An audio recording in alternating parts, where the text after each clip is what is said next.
Assalamualaikum warahmatullahi wabarakatuh. Selamat datang kembali di Mas Solihin Channel. Dan di video kali ini saya akan sharing terkait dengan cara mengurus surat nikah. Mulai dari awal ya, persyaratan nikah. Dan ini adalah video pertama bersama sang istri. Jadi nanti Jadi nanti kita akan sharing mulai dari awal sampai akhir terkait dengan persyaratan apa saja. Tapi sebelum saya lanjut ke pembahasannya, bagi Anda yang baru pertama kali datang ke channel saya, silahkan klik tombol subscribe, karena di channel ini saya banyak membahas hal-hal yang berkaitan dengan administrasi kependudukan. Siapa tahu video yang saya buat ini bisa bermanfaat dan relevan dengan apa yang sahabat-sahabat alami. Dan langsung ya, oh ya, sebelum lanjut juga terkait dengan channel ini, jika saya juga akan share terkait dengan bagaimana cara membuat website tanpa coding, dan informasi juga bagi Anda yang ingin nikah, bisa buat undangan website, undangan digital versi website dan video. Linknya ada di deskripsi, ada portofolionya juga, nanti bisa lihat. Kita lanjut ya. Oke, yang pertama lanjut ya, mulai Pak ya. Terkait dengan nikah, di video sebelumnya saya pernah membahas sih, bukan membahas sih, sebenarnya saya minta ke teman perangkat desa Pak Suripno, selalu rekan perangkat desa yang sering ngurusi pernikahan itu, terkait dengan persyaratannya.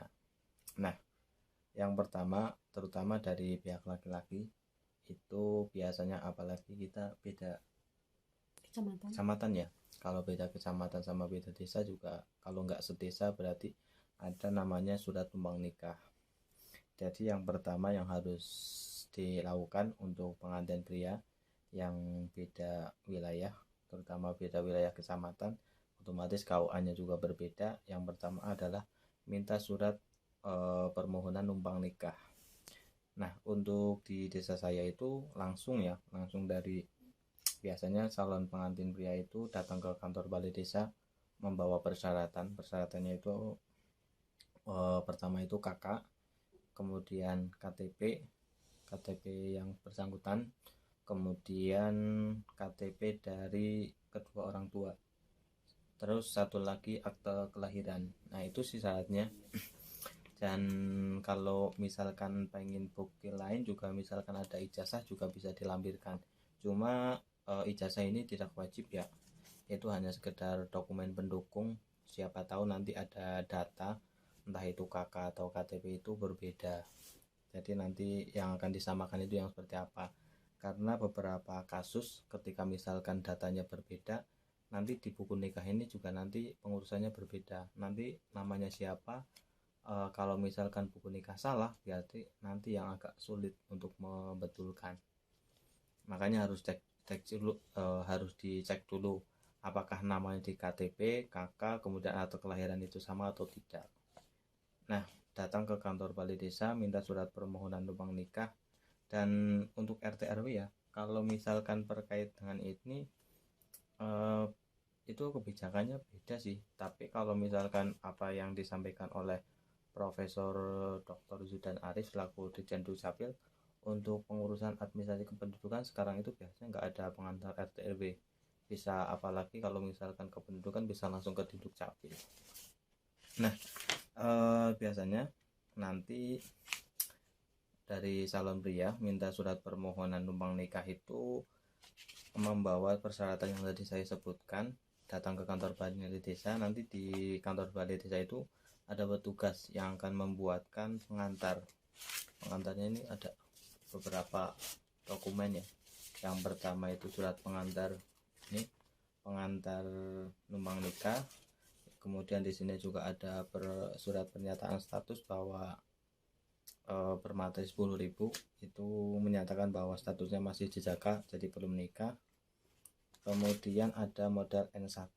Modal N1 itu surat pengantar perkawinan yang menjelaskan bahwa nama saya itu misalkan anak dari siapa, ayahnya siapa, ibunya siapa, itu statusnya masih perjaka. Kemudian ada model N3 yaitu persetujuan mempelai yang nanti ada otomatis menyatakan dengan sukarela. Nah, ada N4 juga surat izin orang tua. Kemudian cuma 3 sih, surat pernyataan status, kemudian N1, N3 sama N4. Nah, itu persyaratannya. Dan jangan lupa kalau misalkan ke kantor balai desa juga untuk surat numpang nikah untuk calon pengantin perempuan, untuk namanya siapa juga dilampiri dengan, ya syukur-syukur dilampiri dengan kakak calon pengantin wanitanya, calon pengantin perempuannya, karena di situ juga ada data nama calonnya siapa, orang tuanya siapa, itu. Nah, kalau misalkan sudah jadi surat pengantar permohonan nikahnya nih, permohonan numpang nikah dari desa sudah jadi, kemudian dibawa ke kantor KUA. Nah, di sana akan dibuatkan namanya surat permohonan surat rekomendasi numpang nikah. Nah, nanti jadi ini bisa difotokopi, satunya dibawa ke kantor KUA, nanti dibawa bukti bagi arsip di kantor KUA, kemudian satunya lagi nanti dibawa ke mana, ke istri ya. Jadi surat-surat yang surat permohonan rekomendasi dari KUA kemudian dilampiri dengan surat permohonan numpang nikah yang dari balai desa tempat saya yang ke calon pria, dibawa ke kantor balai desa calon pengantin perempuan ya. Nah, untuk calon pengantin perempuan juga sama ya? Secara umum sama, tapi yang membedakan itu cuma apa ya mas, surat keterangan wali, terus surat keterangan sudah imunisasi. Karena jangan lupa sebelum kita daftar ke KUA kita harus sudah imunisasi, karena walaupun sudah lengkap pun kalau misalnya kita belum imunisasi kita nggak akan diproses di KUA, data itu tetap akan menumpuk dan nggak akan diproses. Berarti kan itu ya, kalau misalkan pertama saya mengurus surat permohonan numpang nikah ke kantor balai desa, itu yang pertama. Kemudian kalau surat numpang nikahnya sudah jadi, sudah dapat rekomendasi dari KUA kecamatan saya, kemudian itu dilampirkan untuk permohonan surat permohonan nikah ya di balai desa, balai desa perempuan ya. Jadi di tempatnya ini Rizka itu ke kantor balai desa juga minta surat pengantar permohonan nikah. Nanti syaratnya juga ada sih, ada N1, kemudian N3, kemudian ada surat keterangan dari apa, wali ya, yang jelas yang hampir sama sih. Nah, persyaratannya juga tadi ada KTP, KK, akte kelahiran, KTP kedua orang tua, kayak gitu. Kalau misalkan surat permohonan numpang nikah sudah jadi, ada 2 sih. Yang pertama surat permohonan nikah ya, nikah yang nanti akan dibawa ke KUA. Yang satunya lagi surat permohonan imunisasi ke puskesmas ya. Imunisasinya bayar berapa? Berapa? Apa sih? Bayar apa gratis ya? Bayar lah. Bayar teman-teman, tapi kalau ada cek tambahan kayak seperti belum tahu golongan darah atau mau cek yang lainnya itu nanti sesuai dengan kebijakan puskesmas sih. Jadi nanti kayak calon pengantin nanti datang ke puskesmas akan imunisasi. Biasanya yang dicek sih yang perempuan, kalau yang laki-laki nggak dicek ya. Yang kalau misalkan golongan darah yang tadi disebutkan, kemudian ada cek urin ya, cek urin. Nah, ini yang akan membedakan nih kenapa kantor KUA juga mengharuskan ada imunisasi ini, ada cek urin ya. Ini mungkin sebagai salah satu pencegahan apakah yang bersangkutan itu hamil atau tidak. Itu kayaknya gitu sih. Terus juga di dalamnya itu kita mendapatkan kayak bimbingan pranikah sih, lebih ke kesehatan. Iya ya. Jadi yang jelas nanti surat imunisasi ini kalau misalkan dari udah nih, misalkan ada cek urin ya, cek urin, kemudian ada surat keterangan bimbingan pranikah ya. Kalau di Kecamatan Mandiraja ada kayak gitu. Nah, surat itu Maaf. surat yang setelah imunisasi, bukti imunisasi itu dilampirkan Untuk daftar ke untuk KUA. daftar ke KUA ya. Jadi pertamanya yang disetorkan ke KUA itu surat permohonan nikah dari pengantar yang dibuatkan di kantor Balai Desa Perempuan ya. Si perempuan ada yang tadi hampir sama dengan yang laki-laki, itu yang surat nomor nikahnya juga dilampirkan. Satu lagi adalah bukti telah imunisasi ya. Nah, bukti imunisasi yang akan memperjelas sih statusnya kesehatan seperti apa. Kemudian kalau misalkan datanya sudah lengkap, surat pengantar permohonan nikah dari kantor desa perempuan sudah ada, dilampiri dengan surat nomor nikah yang dari laki-laki sama rekomendasi dari KUA. Kemudian satunya lagi surat imunisasi ya. Imunisasi sudah, berarti lanjut ke kantor KUA. Nah, di kantor KUA ini daftar ya. Nah, kalau kemarin, kalau kebetulan kantor KUA-nya lagi proses perbaikan ya, jadi petugasnya menyarankan untuk daftar dulu di SIMKAH. Sebenarnya itu juga bukan karena kantornya lagi perbaikan sih, karena itu memang lebih baik kita daftar online dulu secara mandiri. Itu akan lebih baik karena kita bisa nge-input foto kita yang nantinya akan jadi identitas kita di kartu itu lebih jelas. Karena kan kebanyakan selama ini calon pengantin itu kayak mewakilkan orang lain untuk mendaftarkan pernikahannya kan ke KUA. Nah, di situ kadang si yang mewakilkan itu nggak punya file foto kita, yang akhirnya nanti pas kita mau cetak kartu nikah itu tuh kita nggak ada fotonya. Jadi saran buat teman-teman, menurutku, karena kemarin kita pengalamannya itu daftar sendiri, jadi kita benar-benar real, nggak dibantu sama orang lain kecuali petugas di desa atau di kecamatan.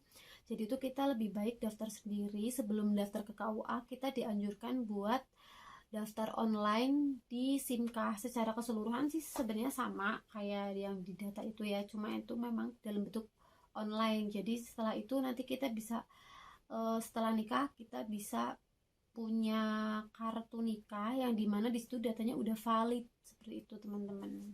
Itu juga sebenarnya tergantung sih kayaknya, mungkin kalau kebijakan dulu kan juga emang nggak online ya mungkin ya. Iya. Kemudian mulai tahun berapa ya? Kurang berapa ya tahun buku ini, tahun berapa sih ya? Kayaknya juga sekarang udah mulai online sih. Cuma emang ada beberapa yang mungkin kebijakan dari wilayah masing-masing KUA masing-masing. Ada yang memang mengharuskan dari calonnya itu untuk input sendiri, atau mungkin bisa juga diinput oleh petugas KUA-nya. Nanti kalau misalkan sudah, nanti ada bisa dapat kartu kayak gini sih. Jadi ketika daftar ya, daftar kalau misalkan nanti link SIMKAH, tutorialnya apa daftar lagi. Yang jelas nanti misalkan bisa daftar dulu sih di aplikasi SIMKAH. Nanti biasa dokumen-dokumen kayak ada nama calonnya, kemudian nama orang tuanya, kemudian identitas lengkapnya. Untuk pendaftarannya misalkan nikahnya di mana, kemudian misalkan mau pengajuan untuk permohonan nikahnya jam berapa, itu diisi.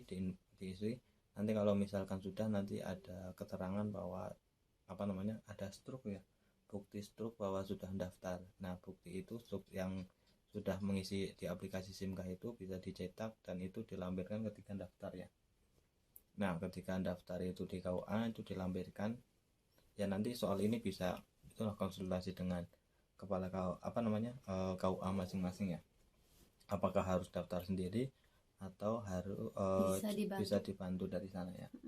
Nah, kalau misalkan sudah daftar nih, dokumennya berkas sudah dibawa, itu harus langsung nggak sih?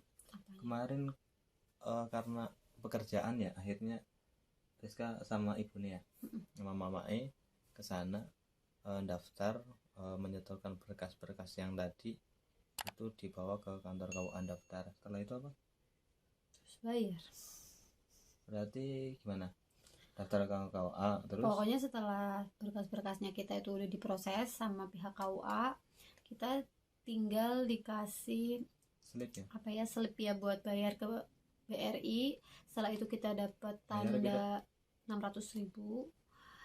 Itu kalau yang mau nikah di luar KUA kan. Ya kalau misalkan untuk aturan ya, kalau misalkan nikahnya di KUA kan gratis. Gratis. 0%. Kayak gitu ya? Ya, modal terus nikah 0 ya? tinggal sama siapa.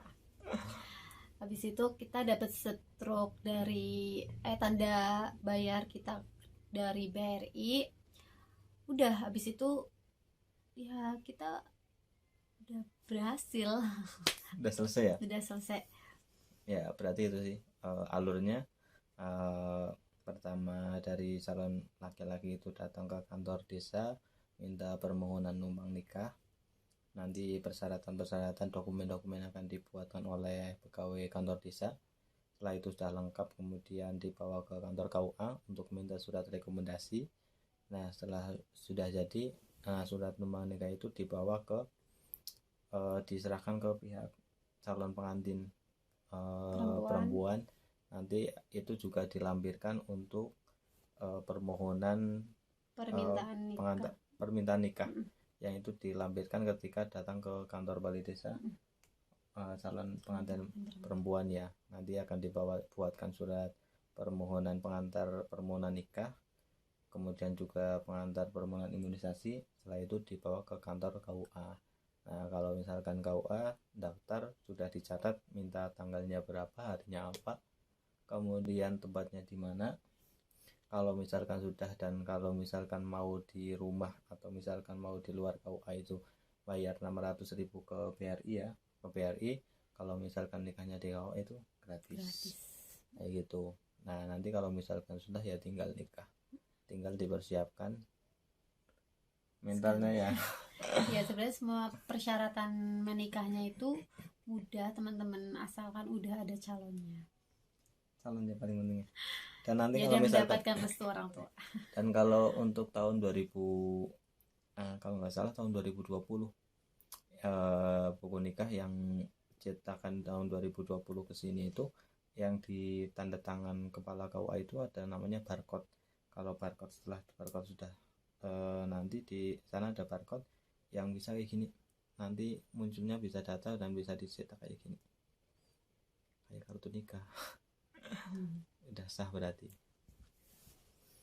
Mungkin itu yang bisa kami sampaikan ya berkaitan dengan persyaratan nikah. Semoga apa yang kami sampaikan bisa membantu, bisa menjadi gambaran buat teman-teman yang mau nikah, yang mau mengakhiri masa jomblonya. Dan jangan lupa kalau misalkan belum buat undangan yang ada di deskripsi, buat undangan digital ya, ada versi website atau videonya ya gitu.